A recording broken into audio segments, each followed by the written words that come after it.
Catherine, as I arrived in London on a train from Sheffield, there were so many people on that train and on many other trains coming into London just to join that queue that you've been looking at today. What have some of those people been saying to you? Well, you know what, Dan, I may well have met Andy from Sheffield, who could have been on that train. You'll see him in my report shortly. Plenty more of those people coming down from all across the UK may well be still in the queue behind me, because this is the last set of zigzags before you go through security and then into Westminster Hall itself. For those who have already done that and seen the Queen lying in state, of course, they all tell me it is emotional. They are awestruck by the atmosphere. Many of them speak of the quietness, of the tranquility, of the silence of that moment they have with the Queen, and all that I have spoken to have said they are glad that they have come. As the Queen lies in state at the Palace of Westminster, those who've paid their respects to her slowly file out of Parliament's gates. Among them, Major Jeff Smith and his grandson James. She's touched this. You know, this hand shook her hand 4 times, you know. It's quite emotional, you know what I mean? And, yeah. It was actually quite pretty. And with me and Grandad, I was holding my Grandad's hand. And we bended down and Grandad then saluted, which was very special. And he squeezed my hand and then he saluted. We bowed together. When you go in, the hall's so tranquil. And then you get to the bottom of the steps and actually the wave of emotion just sort of came over.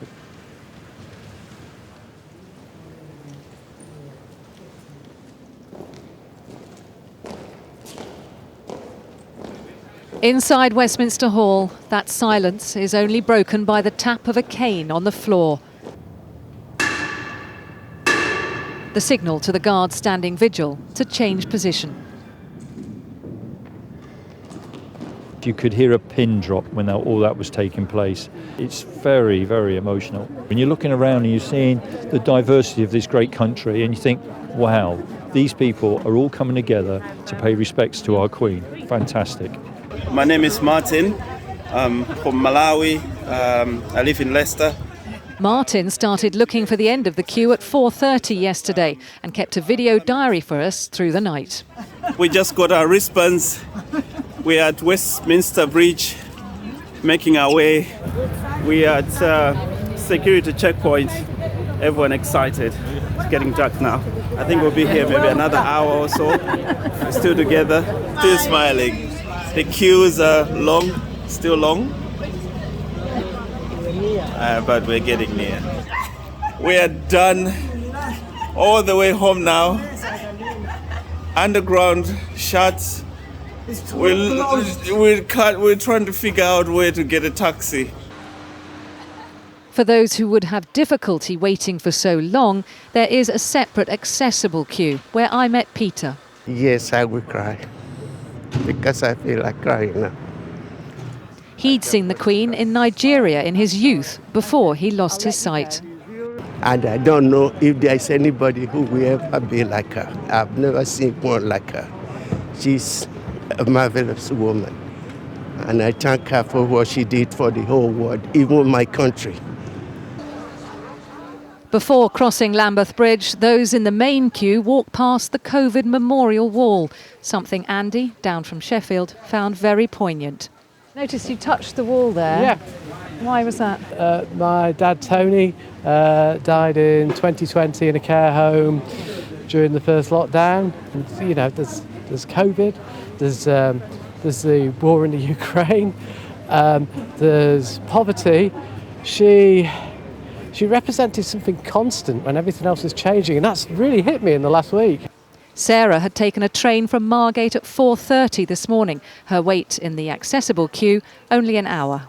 So I felt that it was something that I needed to do. She deserves that respect, that love,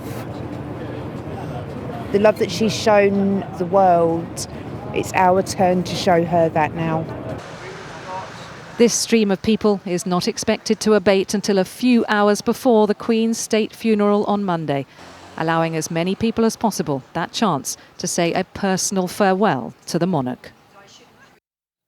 So amazing pictures, Catherine, and stories there from Major Jeff, from Sarah, Peter and Martin from Malawi. But you get an idea, don't you, particularly for Martin's video, of just how much time you need to dedicate to make it through the queue. Yes, and it has been varying. Major Jeff, for example, he arrived in the early hours and only waited 3.5 hours. I've just checked with the people behind me. They've been queuing for 6.5 hours since they joined the end of the queue. And if you go to the government tracker that they're putting on YouTube and various other digital channels, that not only shows the distance as it did yesterday, but actually more helpfully, it does also show an estimated time. And that is now saying 9 hours. So for those joining the end of the queue now, you're looking at getting to Westminster Hall at about 2 in the morning. As to how much longer this queue is going to get, well, who can tell? Because this is just a huge public experiment, isn't it? It's without precedent. It's an experiment that is measuring the love and devotion of citizens for their Queen.